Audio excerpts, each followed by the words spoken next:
Ako sa bola, sa East. Asa ba tayo, boy? Anong lugar to? Baguio? Baguio Infanta. Baguio, Infanta. Yabang. Nagpaalam ba kayo? Oo. Ikaw? Hindi.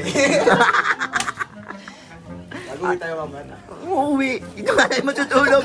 Tignan mo, ganyan. Ayan o. Ang hirap mag-drive. Ang hirap mag-drive ng ganyan. Wala kayo sa akin dyan. Paano pagka meron? Uwi tayo mamaya. Ganyan tayo Ano uuwi. joke ni mama? Ha? So guys, andito kami sa ano ngayon? KM90. Yan, dito sa Infanta, Quezon. So ayun.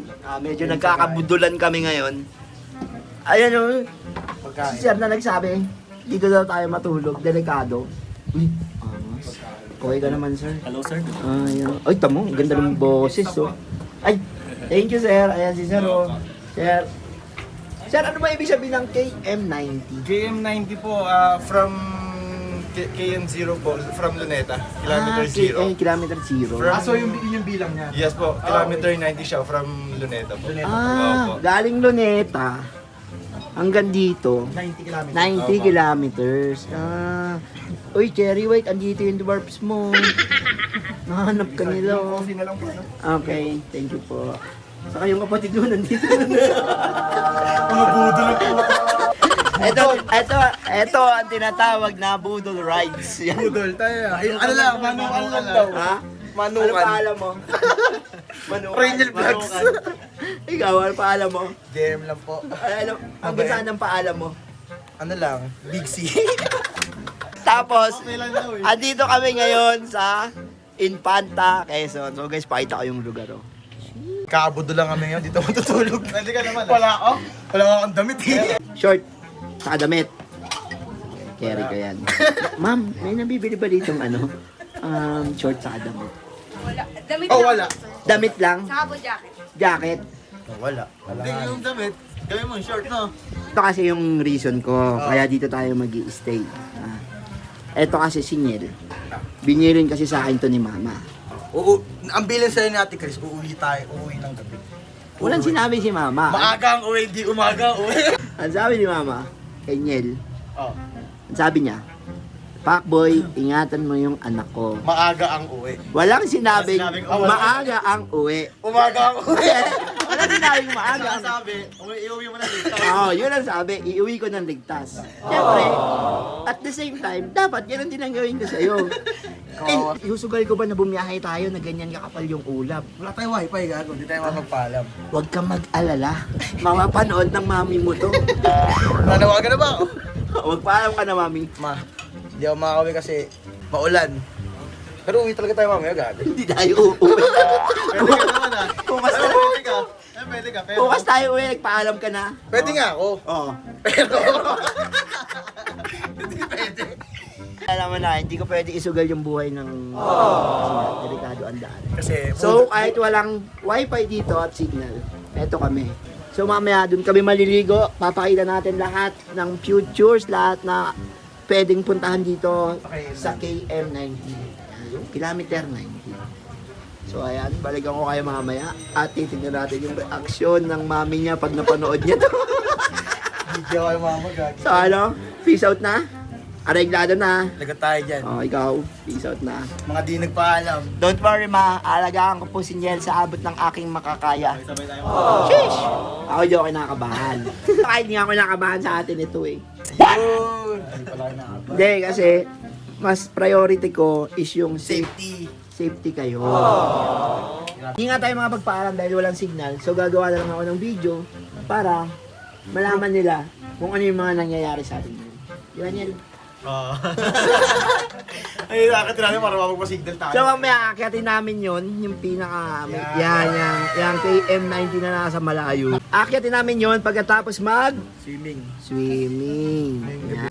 At doon naman banda, makikita nyo. Room tour kayo mamaya, room tour. Ayan, doon. Yun.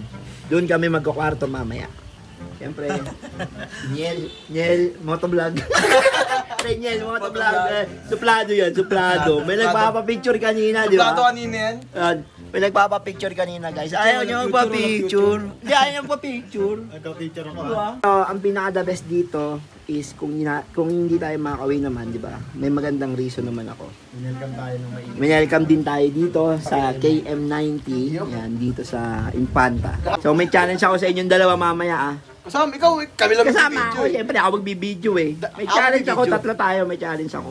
Oh. So sige mamaya, abangan nyo mamaya guys yung challenge. Ang lamig niya, gagi. Ganyan kalaki. Ganyan kalaki.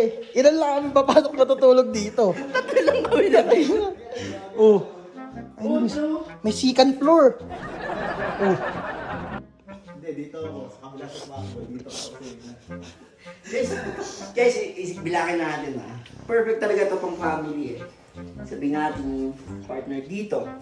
And dito may mga anak. Diba? Tapos meron pa May dun. taas pa, sir. Taas pa. Ano? Kasya pa dalawa dito, O, dalawa. diba? Saka dito guys, hindi nyo na kailangan mag-aircon. Ang lamig Dito. dito. Lamig. Dito, ganun din. Siyempre, ay, di kasya ako. Diba? Ah, ito, mas malaki dito. Makita nyo. Yan, kompleto. Meron silang ref. Pwede kayo maglagay kung may mga activity kayo dito. Pwede na kayo maglagay ng mga ano. May kalan na rin. Actually, parang bahay na talaga. Tignan mo si Jen. Yan. Ang importante, safe tayo ngayong gabi. Hindi tayo mapapahamak. Bukas tayo ng umaga babiyahe pa uwi. Ang importante, ligtas tayo makauwi. So maraming salamat nga pala dito sa in-offer nila na room dito sa kilometer 90. Sobrang sulit dito guys. Kaya mo dyan sa loob ng kwarto. Wala, malawag. Malawag na. Oo, kahit tatlo tayo matulog dito eh. Okay na yun, isang kwarto lang. Yung dalawa binuksan nila. Kaya nga, sobrang astig na pa. Hindi mo kailangan ng aircon dito kasi nga more on nature tayo dito. Yun. So yun lang guys. Kita-kits tayo ulit. Shish! Nag-pre, ang lamig, oh. Ano mo? Uy, gogi. Malamig. O sige na nga. Ang lamig, boy. Sisimi yata. Teka lang. Ba't umakit kayo? Ano ba? Wait lang.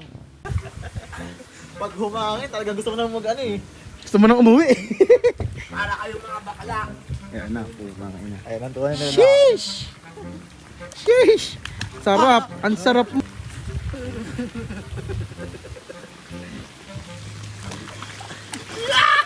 Ang malalim!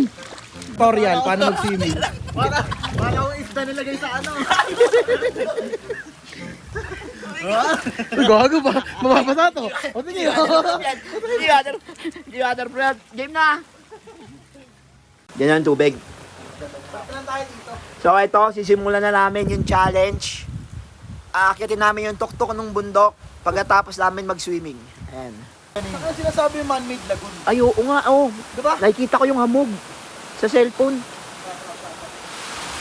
Ito yung man-made lagoon. So guys, ayan, aakitin namin yung tuktok ng bundok. 300 steps daw. O, bilang na, bilang. Hindi na bibilang, galing daw dun sa taas eh. Sa may kainan kanina eh.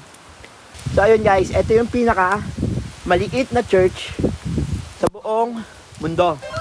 Nakasya pa ako dyan. Kaya siya tayo dyan. Maliit nga. Sa mga tinakalang kung gano'ng kalit ha. Oh, ayan siya. Oh. Maliit lang talaga. Oo. Yan. Talaga pa. Maliit talaga. Pinakamaliit na church sa buong mundo. Oo, di ba? So, ito guys. Nilalaban pa to for Guinness Book of Record. So, tara, akyat tayo. Tara na. Ang lamig. Basang-basa na ako. So, ayun guys, oh. Di ba? Pinakamaliit. So, first time nyo lang makita yon sa vlog ko. Wala pa nakakita nun. Tara, konti na lang. 379. 500. Nabudol ata tayo. 500. Uy! Ayun o. Ayun, ang sakit. Ang sakit. Ang sakit naman.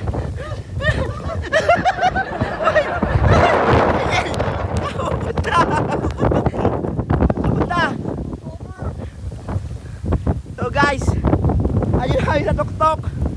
ng kilometer 90. Yan yung baba guys. Kuha na ng magandang footage. Uulan. Pero success kasi naakyat namin yung tuktok ng kilometer 90. At yung mga kasama ko, naghahanap sila ng signal para makapag-record. Ha? Diba?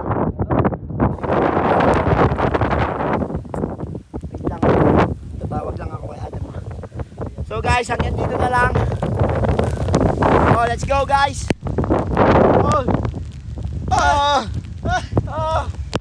Oh, tumingin ka na. Yun. Yun, andito tayo sa tuktok.